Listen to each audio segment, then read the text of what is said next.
Hi everyone, it's Tom with ETC Tech Services. Today we're going to be taking a look at the reports function in Mosaic Designer and why it's useful. So quickly, we'll take a look at our Mosaic config. So we've got a layout here with a few RGB fixtures on it.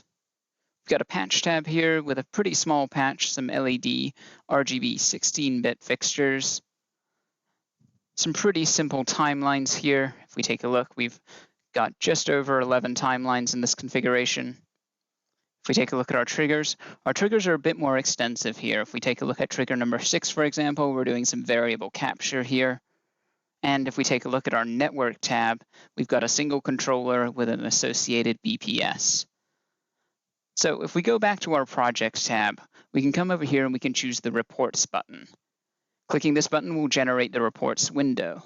Now, reports are really useful because we can take this information that we find in Mosaic Designer and we can export it and give it to an integrator or just keep it as a backup record for whatever we're doing on site. So in our reports window, we've got several tabs across the top here. The first is our equipment tab. The equipment tab is going to give an overview of every fixture within the configuration. So here we can see we have manufacturer generic and we have our standard LED RGB fixture. And we can see all of this information about the fixture, including its number, what layout it's on, the X and Y position, the rotation, whether it's locked, and the width and height of the fixture. So we can also go into our group tab and we can take a look and see what groups exist within the project. We can also see what fixtures exist within the project. So we've got our master group here, and we can see that every fixture in our configuration is in our master group. If we take a look at group 1, we can see the contents of group 1 here, and the same for group 2. If we go to the individual layout screen, this is focusing primarily on the RGB layout, and we can see all of the information about the fixtures that exist on that layout. Again, fixture type, fixture number, X and Y position, and the same thing for the next layout. If we take a look at all layouts is going to give us information about every layout within the project.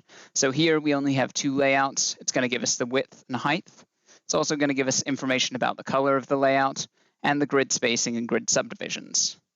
Now, patch is really useful because patch gives us an overview of every patch in this show. So right now we only have one controller, so that's going to be our MTPC, and we're seeing the SACN Net3 protocol.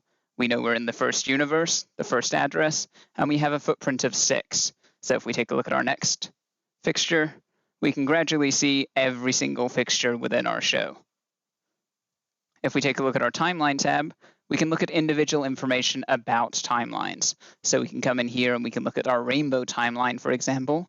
We can see when it starts, when it ends, what length it is, what our fade is set to, and any skew or preset flags that exist. If we come down here and take a look at another timeline, we can take a look and we can see the different properties that exist. If we come over to all timelines, then we can take a look at the number of timelines that exist. So this number here is the number for the timeline, the name of the timeline, the length, the priority of the timeline, any timecode settings, is it a hold at end or is it a loop?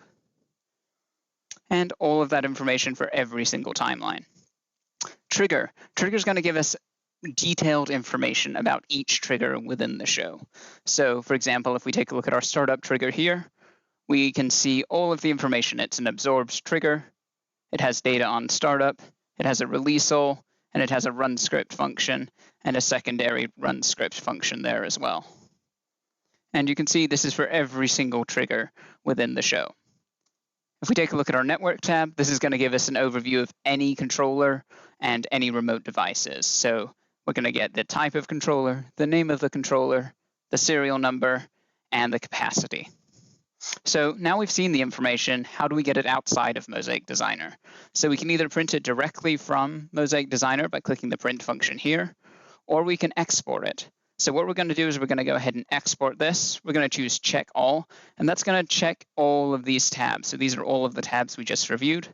And then we can choose the format. So this is going to put it in a zip container file. We'll go ahead and choose export, and we're going to call this export to. and go ahead and hit enter, and that's going to save the project for us. If we go ahead and open up that document, we can see all of the information is now present. So these are TSV files. TSV files can be pulled and opened in any generic spreadsheet program like Excel, OpenOffice, anything like that.